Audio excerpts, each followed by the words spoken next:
행정동이 예를 들어서 뭐 남양주나 용인시 같은 경우에는 가까운데 전체가 과밀억제권역 밖도 아니고 안도 아닙니다.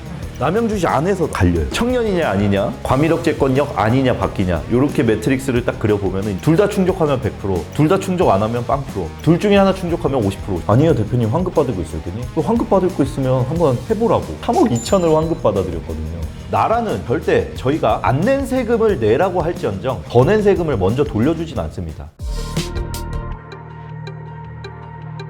안녕하세요, 회 기사님. 벌써 네 번째 영상. 그러게요. 이제 슬슬 날씨가 더워지기 시작했습니다. 창업세 감면에 대해서 설명 한번 부탁드리겠습니다. 소득이 최초에 발생한 해부터 5년 동안 소득세 또는 법인세를 감면해주겠다라는 거고, 뭐 자세한 거는 업종 그리고 어디서 창업했냐에 따라서, 그리고 창업자가 청년이냐 아니냐 연령에 따라서 조금씩 달라집니다. 그래서 최대 100%까지 세액 감면을 받을 수 있는 조세특례제한법이라고 하는 법에서 굉장히 중요한 한 축을 담당하고 있는 조항입니다. 그러면 아까 말씀하신 게 청년이면 좀 혜택을 받을 수 있다고 하는데 그거에 대해서 설명 한번 해줄 수 있나요? 이 청년이라는 게 그럼 법으로 몇 살까지냐? 정확히 만 34살입니다. 남자분들은 좀 불리할 수도 있겠죠. 2년은 군복무 때문에 썼는데 나도 군복무만 아니었으면 내가 창업세 감면 받을 수 있을 때 창업할 수 있었을 텐데 라고 생각이 들 수 있잖아요.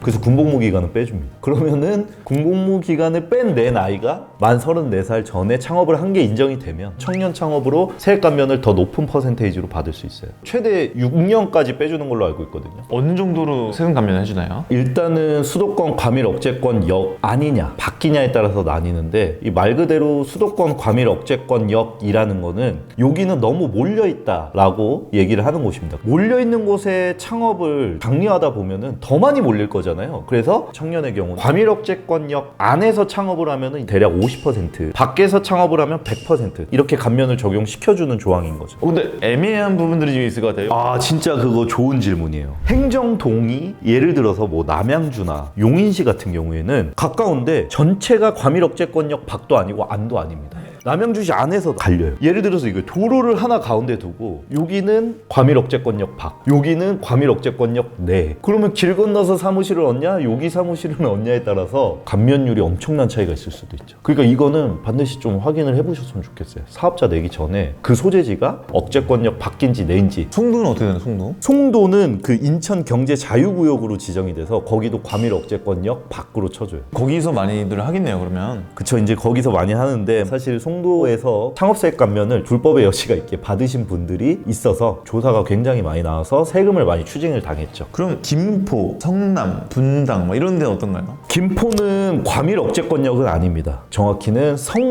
성장관리권역이에요. 그렇기 때문에 여기서 말하는 과밀억제권역에는 해당이 안 되기 때문에 청년이라면 100%. 그러면 성남시 안에 분당이 있는 거잖아요. 일단 성남시는 전체가 과밀억제권역 아닙니다. 50%네요. 그쵸. 그 50%가 종합소득세 50%인가요? 개인으로 창업을 했으면 종합소득세가 50%인 거고, 법인으로 창업을 했으면 법인세가 50%인 거죠. 만약에 근데 과밀억제권역 외의 지역에서 최초 창업하다가 사업지를 안으로 옮기게 되면 그 순간부터 그렇게 되나요? 그쵸. 이제 뭐 22년도에 창업을 했어. 그래서 22년도에 송도에 있다가 서울로 온 거예요. 잘 돼가지고. 근데 서울로 만약에 25년에 왔어. 그럼 22, 23, 24년은 100%로 받다가 25년부터는 50%로 확 주는 거죠. 근데 청년이 아닌 경우에는 세액 감면은 어느 정도 되나요? 청년이 아니신데 송도나 이런 과밀억제권역 밖에서 창업을 하셨으면 50%. 그러니까 이렇게 생각하면 돼요. 청년이냐 아니냐, 과밀억제권역 아니냐 밖이냐, 이렇게 매트릭스를 딱 그려보면 둘 다 충족하면 100%, 둘 다 충족 안 하면 0%, 둘 중에 하나 충족하면 50%. 그래서 나이 좀 중요하네, 이거. 그쵸. 그러니까 이제 군대 나이를 반드시 좀 계산을 해보고, 그냥 업종도 중요합니다. 어떤 업종은 안 돼요. 어떤 업종이죠? 부동산 임대업. 부동산 임대업을 사실은 창업을 했다고 표현하기에는 약간 좀 그런 게 있죠. 그리고 또 뭐 도소매는 안 되고, 그리고 주점, 금융, 저 같은 회계사들도 못 받아요. 그리고 병원 의원도 당연히 못 받고, 좀 전문 서비스직은 못 받고, 누가 봐도 쟤는 그래도 먹고 살만해 라고 보는 업종들 당연히 안 되고. 스마트 스토어 한번 열어보려고 사업자 한번 잠깐 열었다가 폐업을 했어요. 근데 세액 감면 받을 수 있나요? 아, 이거는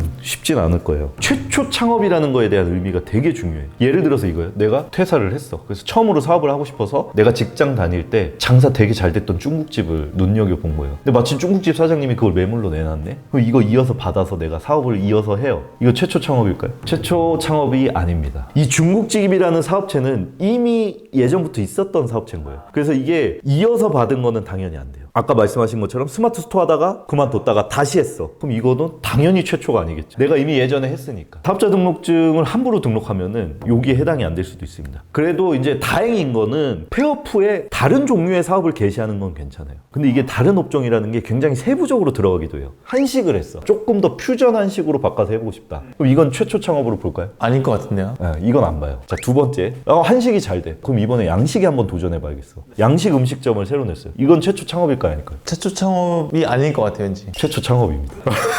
이거는 내가 그동안 사업자 낸 거를 조회해주는 화면이 있어요. 그거에 들어가서 지금까지 냈던 사업자 증명을 한번 보시고 그 다음에 결정을 하시고 어떤 업종을 낼지, 그리고 내가 업종을 낸다면 좀 가까운 곳에만 나가면 과밀 억제권역 밖이야. 당연히 거기 사업장 내는 게 낫겠죠. 업종도 따져보고 지역도 따져보고 유리한 거를 딱 선택을 하시는 게 최고입니다. 이거는 언제 해야 되냐? 사업자 내기 전에. 그래서 급하게 창업하신다고 하고 이것부터 내고 다음 거를 생각하시면 조금 곤란해질 수도 있다. 세액 감면은 사업자를 낸 시점부터 받는 건가요? 아니면 좀 이익이 나을 때부터 받는 건가요? 그러니까 말 그대로 세액이 감면된다는 거는 세액이 있다는 가정하에 감면이 되는 거잖아요. 그렇기 때문에 사실은 창업하고 나서 총 기간은 10년인데 보통은 이제 사업이 궤도에 올라오려면 처음에 이제 막 여기도 치워보고 저기도 치워보고 하다 보면 사실 돈은 못 벌 때가 많아요. 8년째에 이익이 나기 시작했어. 8, 90에 끝나요, 그냥. 이런 식으로 남은 10년 안에 기간에서만 받을 수 있어요. 그러니까 5년 안에는 반드시 순이익을 내셔야겠죠. 근데 매출이 높으면 세액 감면 못 받는다 이러진 않죠? 매출이 사실은 초과하면은 이제 뭐 추가 감면이라는 게 이제 새로 들어왔는데 그 추가 감면에는 해당이 안 될 수도 있어요. 매출 기준으로 대략 8천만 원인데 이거보다 넘어가더라도 감면 50%는 적용받을 수 있습니다. 그리고 이제 2025년에 감면에 대한 한도가 또 신설이 됐습니다. 그래서 최대 5억까지만 깎아주겠다. 그러니까 이제 감면이 끝날 때가 되면 법인 전환을 생각을 해보실 수도 있고 그 중간에 법인 전환 하셔도 돼요. 이 세액 감면이 중간에 법인을 전환한다고 해서 끊기진 않아요. 이어서 받을 수는 있어요. 혹시나 자기가 대상이 됐는지 모르고 깜빡하고 세액 감면 신청 못 했는데 나중에 경정 청구 이런 것도 가능한가요? 물론 이거를 나라에서 너 그때 신청 안 했으니까 없어 라고 얘기하면 굉장히 억울하겠죠. 그렇기 때문에 국세기본법이라는 세법에서 기본적으로 보장하는 게 5년 동안은 경정 청구를 받을 수 있어요. 만약에 창업 중소기업에 대한 세액 감면 요건을 내가 다 충족했음에도 불구하고 신고를 못해서 세액 감면 신청을 누락했다. 구제해줍니다. 5년치까지. 그래서 최초로 신고한 거 5년 경과 전까지니까 예를 들어서 2025년 3월 31일까지 법인세를 신고에 대해서 언제까지 구제받을 수 있냐? 5년 뒤인 2030년 3월 31일까지는 경정 청구가 가능하다. 그렇기 때문에 혹시나 자기가 확인을 했는데 이 영상을 보시는 분이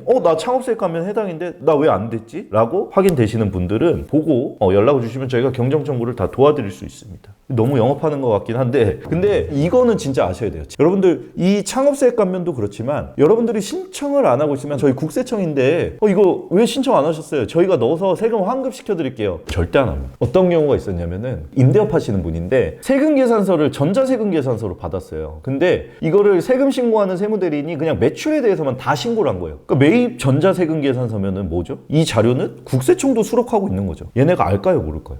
알고 있죠. 환급을 해줄까요? 바빠서 못할 것 같은데요. 그러니까 행정력의 한계일 수도 있고 국세청도 하나의 사업자로 본다면 자기네들이 돈을 받는데 더 힘을 쓰지 돌려주는데 힘쓰진 않을 거예요. 그런 경우도 있어요. 제가 고용증대 세액공제라는 게 되게 많이들 이제 받으시는데 한 3, 4년 전만 해도 그거에 대해서 제대로 못 받으시는 사업자분들이 많았어요. 구로디지털단지에 있는 업체였는데 대표님이 우리는 다 신고 잘 했다. 그래가지고 대표님한테 얘기했어요. 아니에요, 대표님 환급 받고 있어요. 그랬더니 환급 받을 거 있으면 한번 해보라고. 3억 2천을 환급 받아들였거든요. 나라가 절대 먼저 알아서 돌려주지 않는다는 거는 아셔야 됩니다. 그렇기 때문에 저희 같은 사람들이 필요한 겁니다. 네, 오늘 그래서 창업세액 감면과 그리고 경정 청구 이런 부분에 대해서 알아봤는데요. 나라는 절대 저희가 안 낸 세금을 내라고 할지언정 더 낸 세금을 먼저 돌려주진 않습니다. 그렇기 때문에 반드시 명심하시고 이 영상 보고 나도 거기에 해당되는 것 같다 라고 생각되시는 분은 더보기란에 문의하실 수 있는 링크를 제가 넣어놨으니까 편하게 연락 주시면 되겠습니다. 여러분들, 저와 여러분들이 오래 만나기 위해서는 여러분들의 작은 협조가 필요합니다. 구독, 좋아요, 댓글, 알람 설정까지 해주시면 커다란 힘이 될 것 같습니다. 여기까지 저는 이종원 회계사였습니다. 감사합니다, 여러분.